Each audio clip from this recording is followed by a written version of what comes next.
ائتلافنا في مصر ومرحب بالجميع.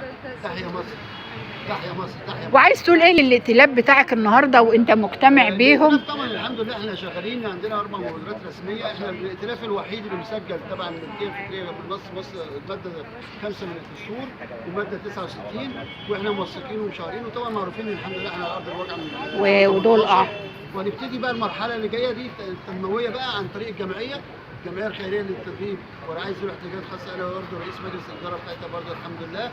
هنبتدي نعمل شغل بقى الخدمات والتدريبات، ومعانا طبعا عملنا بروتوكول تعاون مع المنظمه الدوليه المصريه لحقوق الانسان والتنميه، ومعانا المستشار ابراهيم ابو سعد النائب، ده اسم على علم، نائب الرئيس.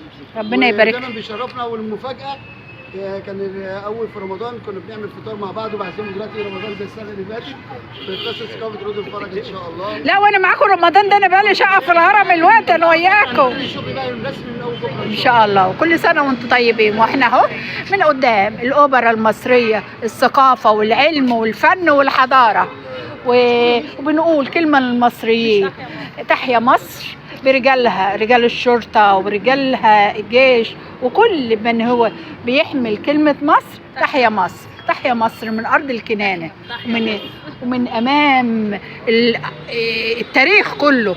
تحيا مصر، تحيا مصر.